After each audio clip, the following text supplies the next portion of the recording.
نحمده ونصلي على رسوله الكريم أما بعد قال رسول الله صلى الله عليه وسلم من قال لا إله إلا الله دخل الجنة أو كما قال عليه الصلاة والسلام. بزرگوں اور پیارے بھائیوں، اللہ تعالیٰ کا بڑا کرم اور احسان ہے کہ اللہ تعالیٰ نے ہم سب کو کلمے کی دولت سے نوازا ہے. اسی کلمے کی طاقت، کلمے کی فضیلت، اس کی برکتیں، کلمے کا یقین، یہ سب چیزیں ہمارے اندر مستحضر ہو، اس کی محنت اور کوشش میں یہاں ہمارا جمع ہونا ہوا ہے. کلمے کا پہلا جو جزو ہے، پہلا جو حصہ ہے، وہ ہے لا الہ الا اللہ. اللہ رب العزت کے علاوہ کوئی عبادت کے لائق نہیں ہے. ساری بندگی، سارے سجدے، ساری تعریفیں، ساری اپاسنائیں، ساری بھکتی صرف اور صرف اللہ رب العزت کے لیے ہونی چاہیے. اور کوئی بھی ان چیزوں کا حقدار نہیں ہے. اس کی ایک موٹی سی وجہ جو عام انسان بھی سمجھ سکتا ہے، بھائی اللہ ہی کی عبادت کیوں؟ تو بھائی آسمان کس نے بنایا؟ زمین کس نے بچھائی؟ پانی کا انتظام کس نے کیا؟ انسان کو پیدا کس نے کیا؟ وقت پر آسمان سے بارش کون برساتا ہے؟ صبح شام روزی کون دیتا ہے؟ بیماروں کو شفا کون دیتا ہے؟ کائنات کا نظام کون چلاتا ہے؟ چاند اور سورج کس کے حکم کے تابع ہیں؟ سردی کے موسم میں سردی، گرمی میں گرمی اور بارش کے موسم میں بارش کون برساتا ہے؟ اور یہ ٹیکنالوجی اور یہ سہولتیں، یہ فیسلٹیز، یہ سب کون دیتا ہے؟ اللہ. ان چیزوں میں اللہ کسی کا محتاج نہیں. اللہ تعالیٰ نے آسمانوں کی تخلیق یعنی کیسے بنایا وہ بھی بیان کر دیا، اور یہ بھی بیان کر دیا کہ یہ سب میں نے اکیلے نے بنایا. جب ان تمام چیزوں کو بنایا صرف اکیلے اللہ نے، تو پھر عبادت بھی کس کی ہوگی؟ اللہ ہی کی ہوگی، کوئی اور حقدار نہیں ہے. تو کلمے کا پہلا حصہ ہے لا الہ الا اللہ، اللہ رب العزت کے علاوہ کوئی معبود نہیں ہے. اور یہ کلمے کی اتنی بڑی طاقت ہے، اتنا زبردست کلمہ ہے کہ جب نبی کریم صلی اللہ علیہ وسلم کی زبانی اس کلمے کا اظہار کروایا گیا عرب کے اندر، لا الہ الا اللہ محمد رسول اللہ صلی اللہ علیہ وسلم، اس وقت یہ کلمے کا مقابلہ اور کلمہ پڑھنے والوں کا مقابلہ کن کے ساتھ تھا؟ عرب میں کیا چل رہا تھا اس وقت؟ عرب میں علاقے کے اعتبار سے تعصب تھا، خاندانی اعتبار سے تعصب تھا. ہر خاندان والا اپنے خاندان والے کی ہی کھینچتا تھا. نسلی تعصب تھا، رشتہ دار کی کھینچتے تھے. کون صحیح ہے، کون غلط ہے، کس کی بات سچی ہے، کس کی غلط ہے، یہ کوئی معنی نہیں رکھتا تھا. یہ میرے خاندان کا آدمی جو کہہ رہا ہے وہ بات سچ، ہمارے علاقے کا آدمی جو کہہ رہا ہے وہ بات سچ، ہمارے جیسی زبان بولنے والا جو بات کہے وہ سچ. عرب کا کھینچتا تھا. اسی لیے عربی لوگ ہم کو اس زمانے میں اجمی کہتے تھے، اور اجمی کا معنی ہے گونگے، کہ تم کو تو بولتے بھی نہیں آتا. اتنا خطرناک تعصب. حضور صلی اللہ علیہ وسلم کی نبوت کا جب اظہار ہوا، آپ کو نبی بنایا گیا، اعلان کروایا گیا کہ میں اللہ کا نبی ہوں، اور یہ کلمہ امت کے سامنے پیش کیا گیا، اس وقت دو سپر پاور طاقتیں تھیں. آج جب بھی سپر پاور طاقت کا نام آتا ہے تو ہماری زبانوں میں، ہمارے ذہنوں میں امریکہ کا نام آتا ہے. اس زمانے میں دو طاقتیں سپر پاور تھیں. ایک ایران، جس کو ہم فارس کہتے ہیں، ایران اس وقت کا سپر پاور، اور دوسرا روم، جس کو ہم اٹلی کہتے ہیں. وہاں کی تہذیب، وہاں کا رہن سہن، وہاں کا تمدن یہ مشہور تھا کہ بھائی تہذیب، زندگی گزارنے کا طریقہ، زندگی کیسے گزارنی، اس کی ڈھب اگر کہیں آپ کو معلوم کرنی ہے تو ایران کو دیکھو اور روم کو دیکھو. اور ان دو سپر پاور طاقتوں نے دنیا کو آدھا آدھا تقسیم کر لیا تھا کہ دنیا کا اتنا حصہ ہمارا، اتنا حصہ تمہارا، سب پر ہماری حکومت. ان دو حکومتوں کو اس وقت کیا فکر تھی، پریشانی کیا تھی؟ جب حضور نے اپنے نبی ہونے کا اعلان کیا تو ان دونوں کا کہنا یہ تھا کہ اگر اللہ تعالیٰ کو اتنے بڑے نبی اتارنے ہی تھے، بھیجنے ہی تھے، تو پھر کسی مہذب کنٹری میں آنے چاہیے تھے. روم والے کہتے کہ ہم میں سے ہوتے آخری نبی، کیونکہ ہماری تہذیب مشہور ہے، ہمارا کلچر، تہذیب یعنی کلچر، یہ مشہور ہے، بہت فیمس ہے. ایران والوں کا بھی یہی کہنا تھا کہ ہمارے اندر نبی ہونے چاہیے تھے، ملک شام میں ہونے چاہیے تھے، وہاں کا تہذیب، وہاں کی تہذیب اور کلچر بھی بہت مشہور تھا. یہ مکہ جہاں کوئی تہذیب نہیں، لوگ جانوروں کی طرح زندگی گزار رہے ہیں، وہاں اتنے بڑے اور آخری نبی اللہ تعالیٰ نے بھیج دیے. یہ تھا علاقائی تعصب کہ ہمارے علاقے میں ہونے چاہیے تھے نبی. ادھر مالدار جو تھے مکہ میں، ان کا کہنا کیا تھا کہ اللہ تعالیٰ کو اگر نبی بھیجنے ہی تھے اور آخری نبی بھیجنے تھے تو مکہ اتنی بڑی سٹی اور طائف یہ بڑے شہر، بڑی سٹیاں تھی، ان دو بڑے شہروں میں سے کسی مالدار کو اللہ تعالیٰ بناتے نا. کوئی ہمارے جیسا مالدار ہوتا جس کا لوگوں میں ایک ویلیو ہو، اس کی بات کا وزن ہو، لوگ اس کی بات کو مانتے ہو، ایسے آدمی کو نبی بنانا تھا. اب یہ تو ایسے آدمی کو نبی بنایا جن کے 2 وقت کے کھانے کا انتظام نہیں ہے، کوئی ان کو جانتا تک نہیں ہے، خود عرب ان کی بات کو ماننے تیار نہیں. تو مالداروں میں یہ تعصب تھا کہ کوئی اگر واقعتاً ہوتا بڑا نبی، بنانا ہی تھا، بھیجنا ہی تھا، تو مالدار آدمی ہونا چاہیے تھا، ویلیو والا آدمی ہونا چاہیے تھا. ان کو یہ پریشانی تھی. خاندانی تعصب، ابو جہل حضور کا رشتہ دار ہے، قریش خاندان میں سے ہے، لیکن پھر خاندان کی شاخیں نکلتی ہیں.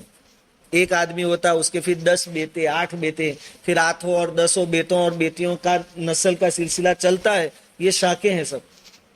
تو ابو جہل کا کہنا یہ تھا کہ یہ جو نبی آئے آخری، وہ بنی عبد مناف میں آئے، بنی مخزوم میں ہوتے ہمارے سلسلے میں، بنی مخزوم میں تو ہم مان لیتے.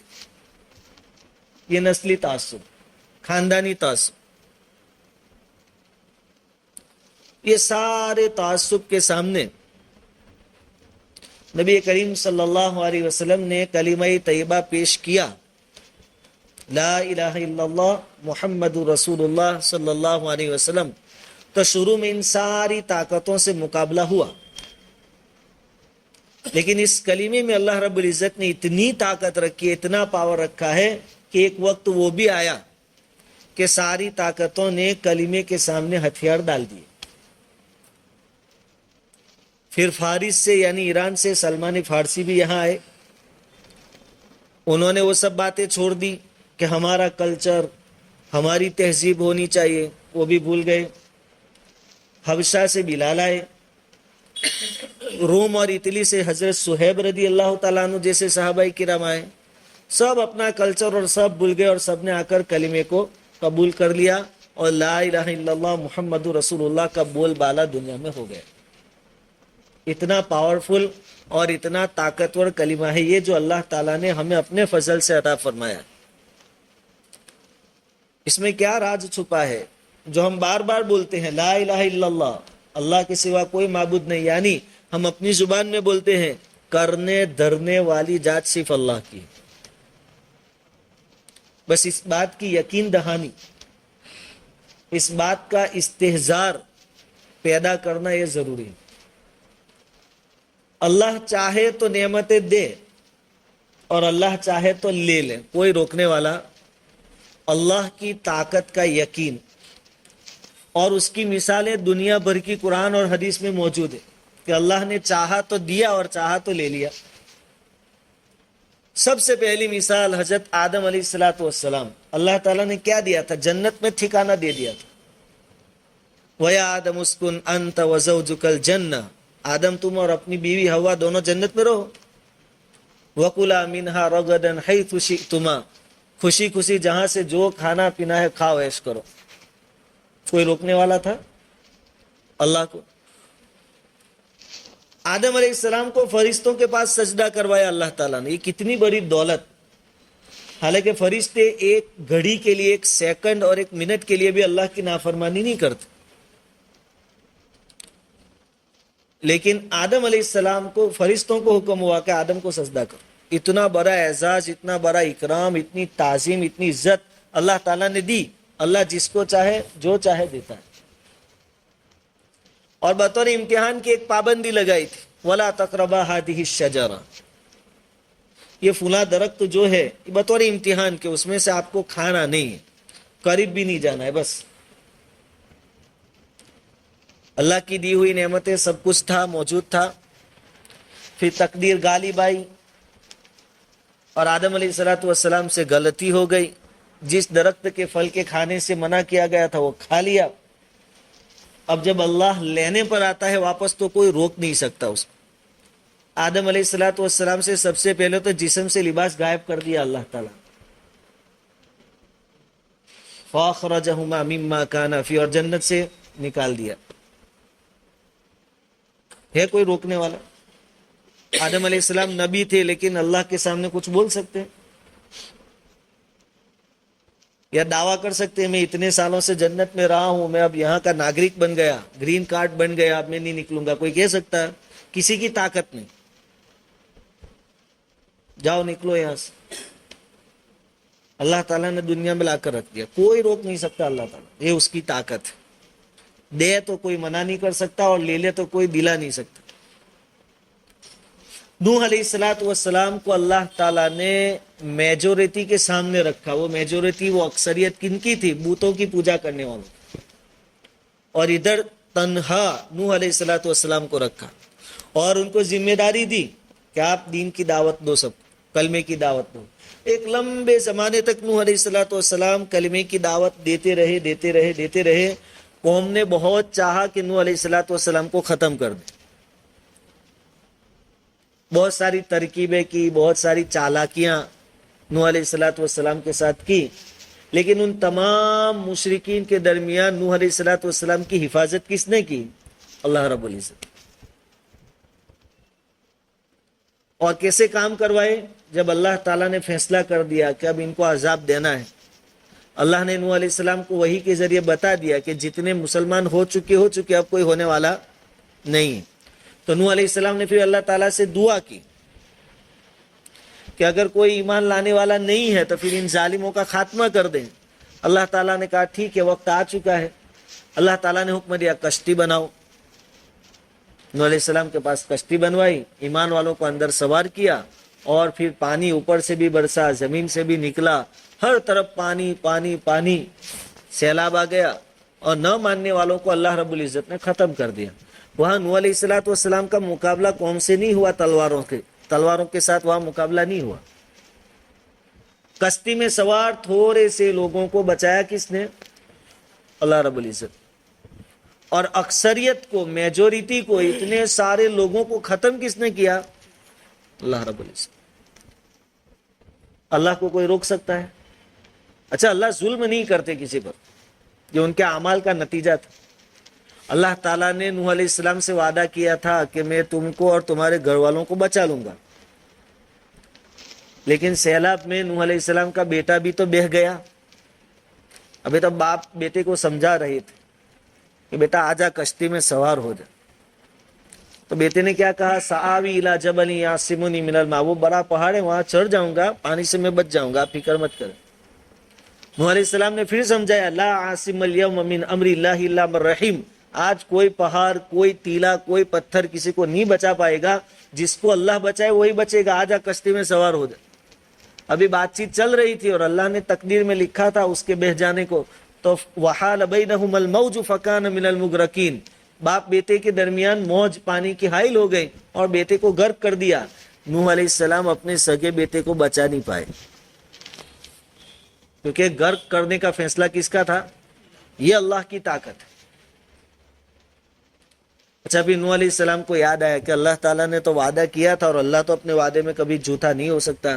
کہ اللہ نے تو کہا تھا کہ میں تمہارے اہل کو، تمہارے گھر والوں کو بچا لوں گا. تو پھر نوح علیہ السلام نے اللہ تعالیٰ سے درخواست کی کہ الہ آپ کا وعدہ سچا ہے، ان ابنی من اہلی، میرا بیٹا بھی غرق ہو گیا، وہ تو میرا اہل ہے، اور آپ نے کہا تھا کہ آپ کے اہل کو، آپ کے گھر والوں کو بچا لوں گا، میرا بیٹا کیسے غرق ہو گیا؟ درخواست کی اللہ تعالیٰ سے. اللہ تعالیٰ نے جواب دیا یا نوح انہ لیس من اہلک، تو بھلے آپ کی نطفے سے پیدا ہوا، آپ کا خون ہے، لیکن وہ تمہارا اہل نہیں ہے.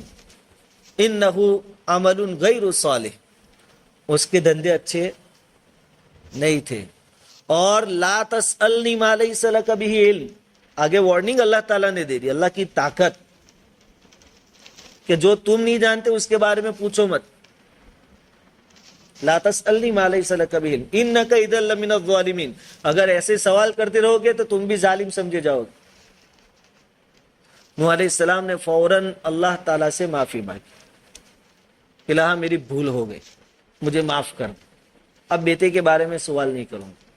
تو نوح علیہ السلام جیسے جلیل القدر نبی، وہ بھی اپنے بیٹے کو بچا، اکثریت میجورٹی کو غرق کر دیا گیا، کوئی بچانے نہیں آیا. یہ کس کی طاقت تھی؟ اللہ کی طاقت تھی. اور جن کو بچانا تھا، جو تھوڑے تھے، کمزور سمجھے جاتے تھے، لوگ ان کا مذاق اڑاتے تھے، ان کو بچانا اللہ نے منظور کر لیا تھا، تو ان کو کوئی ہلاک نہیں کر سکا. اور جن کی طاقت تھی ان کو کوئی بچا نہیں سکا. یہ ہے لا الہ الا اللہ، طاقت تو صرف اللہ کی. ابراہیم علیہ السلام کا دور ہے، نمرود بادشاہ ہے، ظالم بادشاہ ہے، اور اس نے بھی خدائی کا دعویٰ کیا تھا کہ میں خدا ہوں.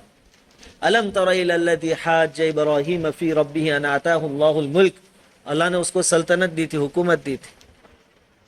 ابراہیم علیہ السلام کا اس سے مکالمہ ہوا، بات چیت ہوئی، دین کی دعوت دی، بات چیت ہوئی. ابراہیم علیہ السلام نے کہا کہ میرا رب وہ ہے جو مردوں کو زندہ کرتا ہے، زندوں کو موت دیتا ہے. اور وہ تھوڑا بیوقوف قسم کا بھی آدمی ہوگا، اس نے کہا یہ تو میں بھی کر کے دکھاؤں، میں بھی رب ہوں. کہا کیسے؟ تو قید خانے میں 2 آدمی تھے، ایک کے بارے میں پھانسی کا حکم ہو چکا تھا، یعنی اس کی موت یقینی تھی. تو نمرود نے کہا اس کو چھوڑ دو. کہا دیکھو اس کی موت یقینی تھی، میں نے چھوڑ دیا، زندگی دے دی، میں جو چاہے کر سکتا ہوں، میں زندگی دیتا ہوں، میں موت دیتا ہوں. اور ایک بے قصور ہونا ثابت ہو چکا تھا، اس کی رہائی طے ہو چکی تھی قید خانے سے، اس کے بارے میں حکم دیا کہ اس کو قتل کرو. کہا دیکھو میں جلاتا ہوں، میں مارتا ہوں. ابراہیم علیہ السلام سمجھ گئے کہ پاگل قسم کا آدمی ہے، اس کی سمجھ میں بات آتی. یہ باتیں ٹھیک ہے، باقی اس کا جو بیک گراؤنڈ ہے کہ ابراہیم علیہ السلام کس سے بات کر رہے ہیں؟ بادشاہ کے دربار میں. اور کون سا بادشاہ؟ جس نے خود خدا ہونے کا دعویٰ کیا تھا، اس کے سامنے بات کر رہے ہیں. لیکن ادھر کیا تھا؟ اللہ تعالیٰ کو منظور تھا کہ ابراہیم کو میں بچا لوں گا. کوئی طاقت نہیں ابراہیم علیہ السلام کے پاس، سلطنت تو سلیمان علیہ السلام کے پاس تھی، ابراہیم علیہ السلام کے پاس نہیں تھی.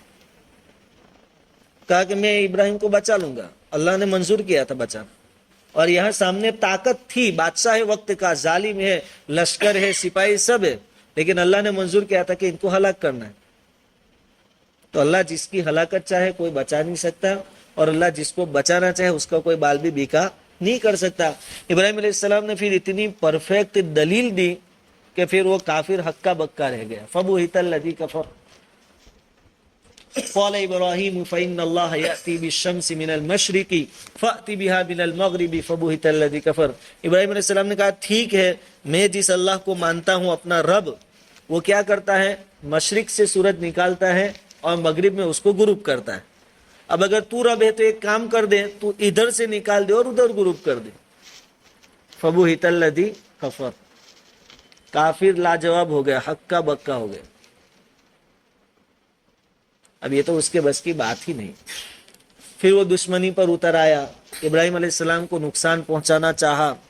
پھر وہ آگ جلائی گئی، نمرود کی آگ کہتے ہیں. کتنی خطرناک آگ جلائی گئی. اب طاقتیں، مادیت جو دکھائی دیتی ہے، ان کی پوری کوشش ہے کہ ابراہیم علیہ السلام کا کھیل ختم کر دیا جائے. لیکن اللہ رب العزت کا پلان ہے کہ ابراہیم علیہ السلام کو باعزت کیا جائے، ان کو بچایا جائے. اور یہ جو ظاہر میں طاقتیں نظر آتی ہیں ان کو ختم کیا جائے. تو اللہ رب العزت نے آگ کو بھی ابراہیم علیہ الصلوۃ والسلام کے لیے کیا بنا دیا؟ گلزار بنا دیا، باغ بنا دیا. ابھی کس کی طاقت کام کر رہی ہے؟ ان چیزوں کا یقین آج کے دور میں پیدا کرنا بہت ضروری ہے کہ اللہ چاہے گا تو ہماری پوزیشن اچھی ہو جائے گی، جب بھی چاہے گا. آپ نیوز دیکھتے ہوں گے، حالات خطرناک ہیں. امریکہ کے بارے میں نے ایک نیوز چینل میں نیچے لکھا ہوا دیکھا کہ امریکہ یوں کہہ رہا ہے کہ ہم یوکرین کو اور اسرائیل کو بچا لیں گے کیونکہ ہم سپر پاور ہیں.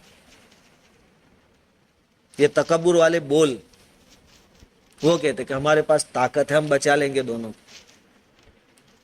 لیکن ہم جانتے ہیں کہ وہ کہاں تک بچ سکتے ہیں؟ جب تک کہ اوپر والا چاہے. جب وہ چاہے گا تو ایسے 100 اور 1000 امریکہ بھی جمع ہو جاوے، کوئی بچا نہیں سکتا. اور وہ وقت بھی آنے والا ہے. حدیث میں آتا ہے ہر کچے پکے گھر میں کلمہ داخل ہو کر،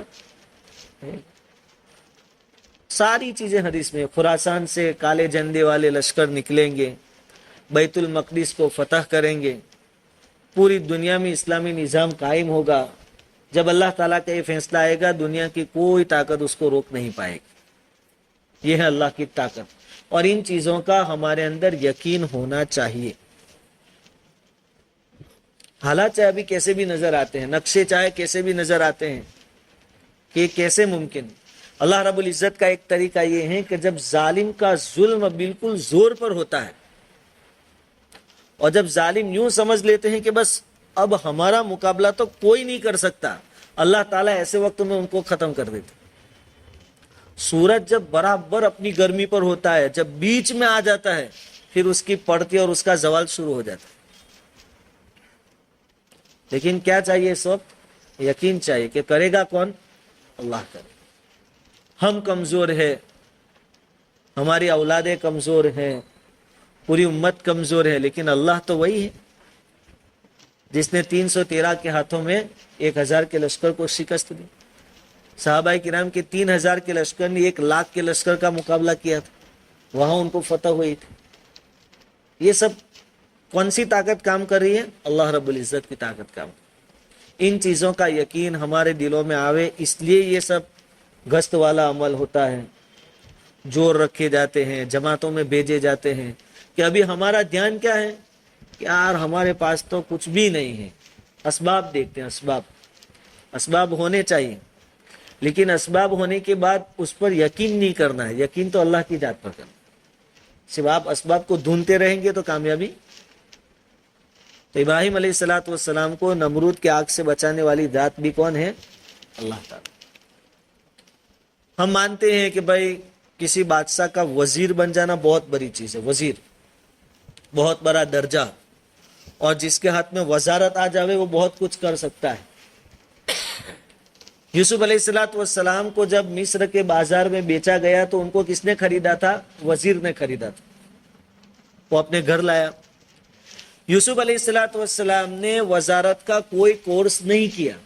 وہ تو جیل میں رہے، 4 سال تک وزیر کے مکان پر رہے. پھر وہ زلیخا والا واقعہ پیش آیا تو 9 سالوں تک تو قید خانے میں رہے. کوئی اسکول، کوئی کالج، کوئی ڈگری، کچھ بھی نہیں تھا. اور ادھر وزیر کے پاس کئی سالوں کا تجربہ اور انوبھو تھا. پھر اس کو خواب آیا.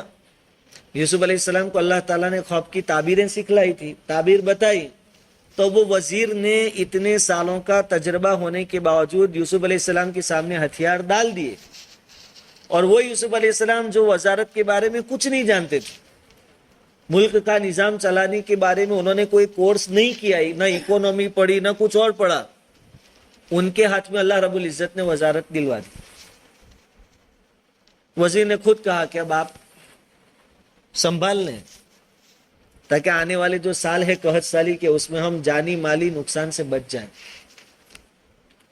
تو وزارت نہ ہونے کے باوجود، اس لائن کی اسٹڈی اور نالج نہ ہونے کے باوجود، وزارت کا سسٹم یوسف علیہ الصلوۃ والسلام کے ہاتھ میں کس نے دیا؟ اللہ رب العزت. تو پوری کائنات میں جو بھی سسٹم چل رہا ہے اس کو چلانے والا کون ہے؟ اللہ. اس کا یقین ہمارے دلوں میں آنا، ہماری اولاد کو سکھانا سمجھانا بہت ضروری ہے۔ آج کل ہم جس ماحول میں رہتے ہیں بڑا خطرناک ماحول، بلکہ ہماری بدقسمتی یہ ہے کہ بچپن سے ہی ہمارے بچوں کے آس پاس ایسا ماحول ہے کہ ایک مدت کے بعد جن چیزوں سے ہم نفرت کرتے ہیں وہ نفرتیں ہماری اولاد کے دلوں میں نہیں رہے گی۔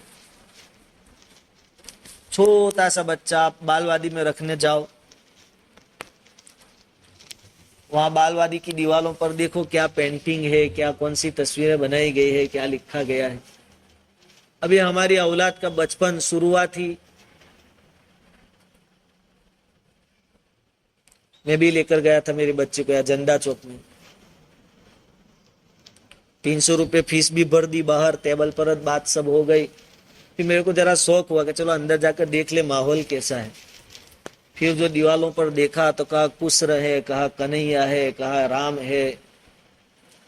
میں نے کہا اس میں تو پھر بچوں کی زندگی اور ہماری سوچ الحمدللہ پہلے سے ہے کہ کم پڑھیں گے اسکول میں یا نہیں پڑھیں گے تو بھی چل جائے گا۔ میں نے وہاں باہر آ کر کہہ دیا کہ بھائی داخلہ کینسل کر دو، ابھی تو کروایا اور باہر آ کے کیا کینسل، بولے کہ فیس واپس نہیں ملیں گے۔ میں نے کہا 300 روپے تم کو دے دیے، جاؤ نام کینسل کر دو، کیونکہ یہ سب کم پڑھیں گے وہ چلے گا۔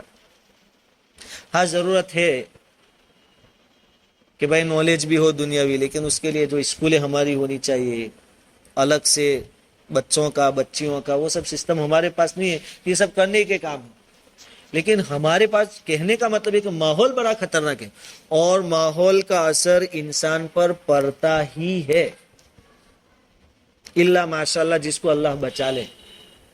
یعقوب علیہ السلام آخری وقت میں اپنے اولاد کو جمع کر کے کیوں کہہ رہے ہیں کہ میرے بعد کس کی عبادت کرو گے؟ کیونکہ یہ لوگ آئے تھے مصر یوسف علیہ السلام کے زمانے میں، اور مصر میں 300 سال تک تو ان کی حکومت رہی، لیکن ان کے زمانے میں یعقوب علیہ السلام کا جب وقت آیا موت کا، اس وقت ابھی تو وہ نئے نئے آئے تھے، یوسف علیہ السلام نے ان کو بلایا تھا، نئے نئے آئے تھے، اس وقت تو مصر کا ماحول کون سا تھا؟ شرک والا تھا۔ تو یعقوب علیہ السلام کو یہ فکر ہوئی کہ شرک والے ماحول میں کہیں ہمارے اولاد مبتلا نہ ہو جائے، کیونکہ ماحول کا ایک اثر، بنی اسرائیل کی مثالیں قرآن نے بیان کی ہیں، ماحول کا اثر کیسے پڑتا ہے۔ اللہ تعالیٰ نے آزمائشوں سے ان کو نجات دی، اس کے بعد موسیٰ علیہ السلام سے کہا کہ طور پر آ جاؤ، 40 دن آپ وہاں رہو، عبادت کرو، ہم آپ کو تورات دیں گے۔ اور یہ بھی تقاضا کیا تھا بنی اسرائیل نے کہ ہمارے لیے کوئی کتاب ہو، کچھ قانون ہو۔ اللہ تعالیٰ نے کہا آ جاؤ ہم دیں گے۔ 40 دنوں تک جب موسیٰ علیہ السلام کوہ طور پر گئے، موسیٰ علیہ السلام نے اپنے بھائی حضرت ہارون علیہ السلام کو بستی میں چھوڑا تھا قوم کے بیچ میں کہ ان کا ذرا سنبھالنا، دھیان رکھنا۔ تو ابھی ماحول کا کیا اثر ہوا کہ بنی اسرائیل میں موسیٰ سامری نام کا ایک پنڈت ٹائپ کا آدمی تھا، پنڈت آتے نا دھرم گرو، ایسا ایک آدمی تھا۔ اس نے کیا کیا کہ بنی اسرائیل کے پاس جو زیورات تھے سونے چاندی وغیرہ کے، اس کو جمع کیا اور ان کو پگھلا کر ایک بچھڑا بنایا، گائے کا بچہ، ان زیورات میں سے۔ اب اس میں اس نے سوراخ بھی رکھا تھا، جب ہوا چلتی تو اس میں سے آواز آتی، یا تو وہ سوراخ کی وجہ سے، یا تفسیر کی بعض کتابوں میں دوسرے وجوہات بھی لکھی ہے کہ سامری نے فرشتوں کو گھوڑوں پر سوار ہوتے ہوئے دیکھا تھا، تو جہاں جہاں گھوڑوں نے قدم رکھے تھے وہاں کی مٹی اس نے لے لی تھی اور وہ بچھڑے کے اندر رکھی تھی، جس کی وجہ سے ایک آواز نکلتی تھی۔ اور پھر اس نے کیا کیا، سب کو بتانا شروع کیا کہ یہ تم معبود تلاش کرتے ہو نا، رب تمہارا یہ رہا، یہ بچھڑا تمہارا معبود ہے۔ موسیٰ بھول چکے ہیں کہ یہ ان کا معبود ہے۔ اب پہلی تھوڑی مدت تو قوم آگے پیچھے ہوئی، لیکن پھر ماحول کا اثر، 40 دن میں اکثر لوگوں نے اس کی پوجا شروع کر دی، ایک نے کی، دوسرے نے کی، دو کر دیکھ کر دوسرے دعائے، یہ ایسے ہوتا ہے ماحول کا اثر۔ 40 دن کے بعد موسیٰ علیہ السلام جب آئے تو دیکھا کہ قوم تو بچھڑے کی پوجا میں ہے، ماحول کا اثر لے لیا ہے۔ حالانکہ ہارون علیہ السلام ان کو سمجھانے کے لیے موجود تھے، لیکن پھر ماحول کا ایسا اثر پڑا کہ وہ لوگ ہارون علیہ السلام کو قتل کرنے پر آ گئے. اس لیے ہارون علیہ السلام نے پھر خاموشی اختیار کر لی کہ موسیٰ آئیں گے پھر بات کریں گے. ایسے ہوتا ہے ماحول کا. اللہ تعالیٰ نے انہی بنی اسرائیل کو کہا تھا کہ ارض مقدسہ میں داخل ہو جاؤ، فلسطین میں. وہاں عمالیکا کا قبضہ تھا. اللہ تعالیٰ نے کہا کہ تم جب یہ جا رہے تھے تو راستے میں ایک بستی پر سے ان کا گزر ہوا. انہوں نے دیکھا کہ بستی والے مورتیوں کی پوجا کرتے ہیں، مورتیاں بنا رکھی ہے، بت بنے اس کی پوجا کرتے ہیں. تو انہوں نے فوراً اس کا اثر لے لیا. قرآن نے اس کو نقل کیا اور انہوں نے کیا تقاضا کیا موسیٰ علیہ السلام سے، یا موسیٰ اجعل لنا الہا کما لہم آلہہ، جیسے ان کے پاس بت ہے نا معبود، ویسے ہمارے لیے بھی بنا دے. جب معبود ہمارے سامنے ہوگا تو ہم اچھی طرح عبادت کر سکیں گے. صرف ایک بستی والوں کو ایسا کرتے ہوئے دیکھا، اس کا اثر ان کے اوپر یہ پڑا کہ انہوں نے تقاضا کیا کہ ہمارے لیے بھی کوئی معبود ہونا چاہیے. ماحول کا اثر پڑتا. نبی کریم صلی اللہ علیہ وسلم کے سامنے بھی یہ بات آئی تھی. جب مشرکین مکہ نے دیکھا کہ محمد کو کسی طرح رکتے نہیں ہیں، ان کا مشن، ان کی دعوت چالو ہے اور لوگ دن بدن ایمان میں داخل ہو رہے ہیں، تو کہا روکنا تو اب ممکن نہیں ہے، لیکن ان کو ہم اپنے ماحول میں تھوڑا رنگنے کی کوشش کریں. مشرکین یہود نصارہ ان کی کوشش کیا ہوتی ہے؟ قرآن کہتا ہے کہ وہ خالی تم ان کی ہاں میں ہاں ملاؤ گے تو ابھی راضی نہیں ہوں گے. جب تک تم پورے ان کے جیسے نہیں بن جاؤ گے تب تک وہ تم سے راضی نہیں ہوں گے. وَلَن تَرْضَىٰ عَنْكَ الْيَهُودُ وَلَا النَّصَارَىٰ حَتَّىٰ تَتَّبِعَ مِلَّتَهُمْ. ہاں تم یہودی بن جاؤ تو یہودی خوش تم سے، عیسائی بن جاؤ تو عیسائی خوش، آدھے ادھورے بن جاؤ تو بھی چلے گا. آج کل ہمارے ملک میں مشرکین کی چاہت یہی ہے. بیچ اخباروں میں آتا تھا کہ مسلمانوں کو یہ عبداللہ عبد الرحمن ایسے نام نہیں رکھنے چاہیے، مکس نام رکھنے چاہیے. ایک نام غیروں کی ٹائپ کا ہو اور ایک مسلم کے ٹائپ کا، تو ذرا قومی یکجہتی، قومی بھائی چارہ قائم ہو. یہ کھلے طور پر ہمارے لیے شرک کی دعوت کہ تم بھی تھوڑے تھوڑے ہمارے جیسے بنو. اور یہ فارمولا، یہ پیشکش حضور صلی اللہ علیہ وسلم کے سامنے بھی آئی تھی کہ مشرکین جمع ہوئے، حضور کے پاس آئے اور کہا کہ دیکھو اب جب تم اپنی دعوت اور اپنے مشن سے رکنے کا نام نہیں لے رہے تو کم سے کم ایسا کرو 6 مہینے تک ہم تمہارے اللہ کی عبادت کریں گے. 6 مہینے تک، اور 6 مہینے تم ہمارے معبودوں کی پوجا کر لینا. سال تقسیم کر دیتے ہیں. اور اس سے کیا ہوگا؟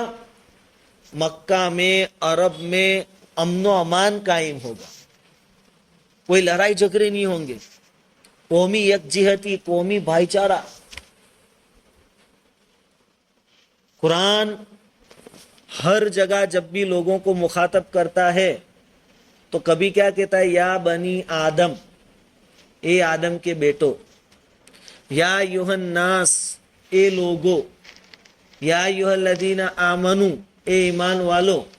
لیکن جب یہ فارمولا لے کر یہ آئے کہ 6 مہینے تم ہمارے معبودوں کی پوجا کرو اور 6 مہینے ہم تمہارے اللہ کی عبادت کریں گے، جب یہ فارمولا لے کر آئے تو قرآن کا انداز ایک دم بدل گیا اور وہاں علل اعلان کہا گیا قل یا ایھا الکافرون. یہاں یا بنی آدم نہیں، آدم کے بیٹوں نہیں کہا، نرمی والا لہجہ بالکل نہیں. ایھا الناس، یہ لوگوں بھی نہیں کہا. یا ایھا الکافرون، اے کافرو، لا اعبد ما تعبدون. ذرا بھی یہ نہیں کہ ہاں ہم سوچیں گے ملک میں سلامتی ہونی چاہیے، سب امن و امان کی فضا قائم ہونی چاہیے، ہم بھی تھوڑا تمہارے جیسا کر لیتے ہیں. کوئی فارمولا نہیں. سب سے زیادہ غضبناک سورت قل یا ایھا الکافرون اللہ رب العزت نے نازل فرمائی. علل اعلان یا ایھا الکافرون لا اعبد ما تعبدون. ابھی بھی نہیں کرتا تمہارے معبودوں کی پوجا اور آگے بھی بھول جائیے. اس معاملے میں ہمارا اور تمہارا کوئی جوڑ ہو ہی نہیں سکتا.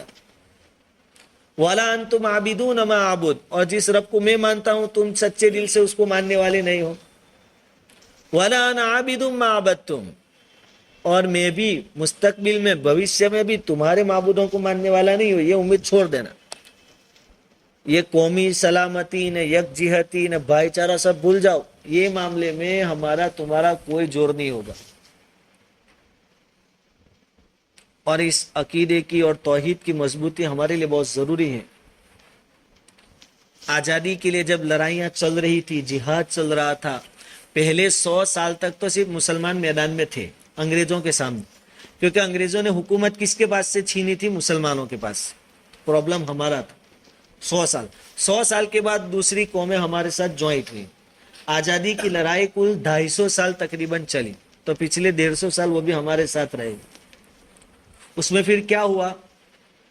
اس وقت کے جو بڑے بڑے علماء تھے، مولانا منظور صاحب نعمانی، مولانا سجاد نعمانی صاحب کے والد صاحب، حضرت مولانا حکیم الامت حضرت اشرف علی تھانوی رحمۃ اللہ علیہ، بڑے بڑے علماء، ان کو فکر کیا تھی؟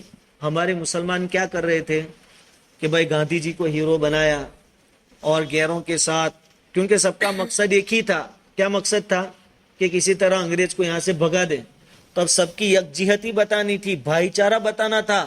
تو ہمارے بہت سارے مسلمان کبھی کبھی وہ ٹیکا بھی لگا لیتے تھے پیشانی پر، کبھی کبھی بھجن کیرتن کے پروگرام میں بھی شامل ہو جاتے تھے. تو حضرت تھانوی ہے، مولانا منظور صاحب ہے، ان لوگوں نے ان کو بہت سمجھایا اس میں. مگر حضرت تھانوی نے تو عجیب و غریب باتیں ان کو سمجھائی. کہا کہ ہمارے دو دشمن ہیں، ایک گورا اور ایک کالا. گورے یعنی انگریز. کہا کہ اگر گوروں کو بھگا بھی دیا تو کالے تو ان سے بھی خطرناک ہے. وہ تم کو مار کاٹ کریں گے وہ تو ہے ہی ہے، باقی تم کو اپنی تہذیب میں ملا لیں گے، اپنے جیسا بنانے کی فکر کریں گے. اور ایسا ہی ہوا، بہت سارے موقعوں پر مسلمانوں نے ان کے پروگراموں میں حصہ لیا، اور ایک جنون ایسا سوار ہو گیا کہ بس انگریزوں کو بھگانا ہے اور ہندو مسلم سب بھائی بھائی. یہ بھائی چارگی میں بہت آگے بڑھے، بہت آگے بڑھے، یہاں تک کہ جب علماء ان کو سمجھاتے تھے کہ یہ شرک والا عمل ہے تو علماء کو مارنے کے لیے کھڑے ہو جاتے تھے. ایسا ماحول بھی تھا اس وقت. یہ یکجہتی نہ بھائی چارہ، نہ امن، نہ یہ، نہ سلامتی، نہ وہ سب، وہ دوسرے معاملوں میں برابر ہے. قرآن نے ہمیں یہ بھی بتایا کہ اکثریت غیروں کی ہو تو ہمیں ان کے ساتھ کیسے رہنا ہے، ان کے ساتھ معاملات بھی کرنے ہیں، اچھے اخلاق سے پیش بھی آنا ہے، ان کے حقوق بھی ادا کرنا ہے، یہ سب معاملے برابر. لیکن جہاں ایمان کی بات آوے، دوسری تہذیبوں پر عمل کرنے کی بات آئے، وہاں قرآن کیا کہتا ہے؟ قُلْ يَا أَيُّهَا الْكَافِرُونَ لَا أَعْبُدُ مَا تَعْبُدُونَ. یہ ہم سے نہیں ہوگا. لیکن آج ہمارے بچوں کے لیے، ہمارے لیے ماحول بڑا خطرناک. اسکول میں جاوے بچے تو اسکول میں انٹر ہوتے ہی پہلے سرسوتی کا مندر آ جاتا، ودیا کی دیوی. پھر برسات کی الگ، بیماری سے شفا دینے والی الگ. یہ بڑے خطرناک مسئلے ہیں. اس سے کیا ہوتا ہے کہ آدمی ایک وقت کے بعد ان چیزوں سے مانوس ہو جاتا ہے، پھر نفرت نکل جاتی ہے دل سے. دلوں سے ان کی برائی اور نفرت کیا ہو جاتی ہے؟ دھیرے دھیرے دھیرے دھیرے نکل جاتی ہے. یہ خاص وقت ہے اپنی اولاد کو توحید کا پانی پلانے کا، ایمان کی طاقت، اللہ کی طاقت بتانے کا. اللہ ہی سے ہوتا ہے، اللہ ہی کرتا ہے، یہ یقین دلانے کا. کھانا کھانے بیٹھے تو پہلے پوچھ لیا کرے بچوں یہ کھانا کہاں سے آیا، کس نے دیا. کوئی اچھی چیز کھائی پکائی لائے، کھانے سے پہلے پوچھ لیا کرے بچوں یہ کس نے دیا. ہے بالکل معمولی چیز، لیکن یہ پوری زندگی اپنے اولاد کو کام لگے. یہ بات بھی ان کے دماغ سے نکل جائے گی کہ ابو کما کر لائے. چوکھوت کر دے، صاف بات کر دے کہ ابو تو صرف ذریعہ ہے بیچ میں. باپ نے بھی محنت کی تو اللہ نے تندرستی طاقت دی تب جا کے کی. ابھی لولا لنگڑا پاگل گاندا بنا دیا ہوتا تو باپ بھی کچھ نہیں کماتا. اور گیا بھی دکان کھول کے بھی بیٹھا، لیکن گراہک کس نے بھیجے؟ اللہ نے بھیجے. اپنے بچوں کو بتا کہ تیرے باپ کے بس میں بھی کچھ نہیں ہے، ہم تو صرف محنت کے مکلف ہیں، محنت کی ذمہ داری ہے وہ ہم کر رہے ہیں. ہمارا سارا کاروبار، ہمارا پورا سسٹم کون چلا رہا ہے؟ اللہ. یہ کوئی معمولی چیزیں نہیں ہیں. کھانا کھانے سے پہلے بچوں سے کہو دیا کس نے؟ اللہ نے. تو پہلے اللہ کی تعریف کر دو، پڑھو بسم اللہ و برکت اللہ، کہ جب دیا اللہ نے تو اللہ کے نام سے کھا رہے ہیں. کھانا کھا لینے کے بعد بچوں کو سمجھاؤ کہ جس نے کھلایا اس کو تھینک یو تو بولنا ہی پڑے گا نا. اسکول والے سکھاتے ہیں بچوں کو چاکلیٹ دیتے ہیں پریکٹیکلی. عیسائی مشنری جو کام کرتی ہے نا وہ عملی طور پر کرتی ہے. بچوں کو چاکلیٹ دیتے ہیں, پھر کہتے ہیں کہ بھائی بچہ جس نے دیا اس کو تھینک یو بولو. تو بچہ بولتا انکل تھینک یو. ہم اپنے بچوں کو بولے کہ اللہ نے پیٹ بھر کر کھلایا تب اللہ کو تھینک یو بولو. بولو الحمدللہ الذی اطعمنا وسقانا وجعلنا مسلمین. اور یہ ایسی چیزیں ہیں کہ اس کے لیے ہمیں کوئی الگ سے ٹائم نکالنے کی ضرورت نہیں ہے. تھوڑا دھیان. استحزار کا لفظ جب بھی آئے اس کا معنی ہوتا ہے دھیان. تھوڑا دھیان دے دے, تھوڑی توجہ. بچوں اب ہم سو جائیں گے, پوری رات اندھیرا رہے گا, ہمارے اوپر پنکھا چل رہا ہے, وہ ممکن ہے رات کو گر بھی سکتا ہے ہمارے اوپر. ہم اتنے سالوں تک سوئے, نہیں گرا تو کس نے بچایا ہم کو؟ یہ معمولی چیزیں نہیں ہیں. ان سے بچوں کے دماغ میں ایک اثر پڑے گا. یہ ان کی جوانی میں, ان کے بڑھاپے میں اور فتنوں کے زمانے میں کام آئے گا. بچوں ہم سو گئے, ممکن ہے سانپ بچھو کاٹ بھی جاتا, کس نے بچایا؟ اللہ نے. تو چلو دعا پڑھ کے سو تو سب چیزوں سے اللہ ہمیں بچا لے. بچوں کو پڑھا اللہم بسمک اموت و احیا. اس کا مطلب بھی سمجھاؤ کہ ہم اللہ سے کیا کہہ رہے ہیں, کہ تیرے نام سے سو رہے ہیں اور اٹھیں گے تو تیرے نام سے. اٹھنے کے بعد ذرا دھیان دلا دو کہ بچوں پوری رات اتنی اچھی نیند کس نے دی ہمیں. کئی لوگ دوائیاں لے کر بھی ان کو نیند نہیں آتی. اب جب اللہ نے اتنی اچھی نیند دی, ہمیں ایک دم فریش موڈ میں کھڑا کیا بستر سے, تب اس کا حق بنتا ہے کہ ہم اس کی تعریف کر دیں. پڑھو الحمدللہ الذی احیانا بعدما اماتنا والیہ النشور. یہ بالکل معمولی چیزیں نہیں ہیں, یہ بہت ضروری چیزیں. بچوں کو نظر لگ جاتی ہے, پھر شیطان اور جنات کی جھپٹ میں آ جاتے ہیں. اور ہم جانتے ہیں شیطان اور جناتوں کے رہنے کی جگہ کون سی ہے؟ باتھ روم ہے, ٹوائلٹ ہے, یہ ان کے رہنے کے ٹھکانے ہیں. تو بچوں سے کہہ دے کہ ان سب چیزوں سے حفاظت چاہیے تو ٹوائلٹ جانے سے پہلے دعا پڑھ کے جاؤ, اللہم انی اعوذ بک من الخبث والخبائث. اور پھر سمجھاؤ کہ دیکھو اللہ طاقتور کتنا ہے کہ یہ ان کا ٹھکانہ ہے, شیطانوں کا, جناتوں کا باتھ روم اور ٹوائلٹ. تم وہاں جاؤ گے لیکن تم نے اللہ کا نام لے لیا, اب ان کی طاقت نہیں کہ تم کو کوئی نقصان پہنچا. تو بچوں کا یقین تو بنے گا نا, یہاں جنات شیطان رہتے, باقی ہم نے باہر دعا پڑھ لی تو اب مجھے کچھ نہیں کر سکتی. یہ ہے توحید کا سبق. اور اس کے لیے کم سے کم تھوڑی فرصت, تھوڑا دھیان, الگ سے وقت نکالنے کی تو کہاں ضرورت ہے. تعلیم بھی ماشاءاللہ سب کے گھروں میں ہوتی ہوگی, اس کے بعد تھوڑا بھاشن 5 منٹ کا اس طریقے سے دے دیں, دھیان دلا دیں, تو انشاءاللہ پھر آگے کتنے بھی فتنے اور فساد کے موقع آئیں گے. چونکہ آپ نے بچپن سے یہ سبق پلایا ہے توحید کا کہ اللہ ہی کرتا ہے, اللہ ہی سے ہوتا ہے, تو انشاءاللہ بچوں کا ایمان کیا رہے گا کہ چاہے ان کو اسکولوں میں کچھ بھی کہا جائے کہ ودیا کے لیے سرسوتی کو پوجا کرنی پڑے گی, تو بچے کہیں گے نہیں, ودیا اور دماغ میں وہ سب تو کون چلاتا ہے؟ اللہ تعالی. یہ معمولی چیزیں ہیں لیکن ہمارے ایمان کے لیے ضروری ہے, ہمارے اولاد کے ایمان کے لیے ضروری ہے, ہمارے ماحول کے لیے ضروری ہے. اور آج کے فتنے اور فساد کے ماحول میں اللہ کے ساتھ ہمارا یقین صحیح ہو. اللہ تعالیٰ فرماتے کہ مجھ سے اچھا گمان رکھو, تم جیسا گمان رکھو گے ویسے میں فیصلے کروں گا. رکھو گمان کہ موسیٰ علیہ السلام کو فرعون اور اس کے ظالم لشکر سے کس نے بچایا تھا؟ آگے سمندر تھا اور پیچھے فرعون تھا, کوئی رستہ نہیں تھا. کس نے بچایا تھا؟ یا فلسطین والوں کے ادھر سمندر ہے, ادھر اسرائیل بیٹھا ہے نا, ان کے سامنے بھی مسئلے, کہاں جائیں گے؟ چاروں طرف سے گھیرا ہے, کون بچائے گا؟ اللہ بچائے گا. اور تو کوئی بچانے آ نہیں رہا, دیکھ رہے ہیں ہم سب, کئی بچے کئی عورتیں شہید کر دیے گئے, ابھی بھی چالو ہے.